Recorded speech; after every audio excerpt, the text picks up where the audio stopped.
কি বার? শনিবার। ইংরেজি কি বলে? হ্যাঁ, কোন গ্রহের বলয় আছে? শনি। আর স্যাটারডে ইংরেজিতে বলে, আর সান্তালিতে কি বলে শনিবারকে? নুহুম মাহা। আর শুক্রবারকে কি বলে? জারুম মাহা।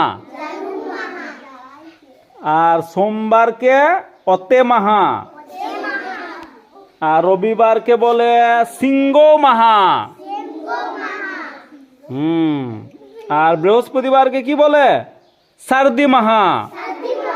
আর বুধবারকে সাগুন মাহা। তো সব হলো। আর শুক্রবার জারুম মাহা। আর মঙ্গলবারকে কি বলে? মঙ্গলবারকে বলে বালে মাহা।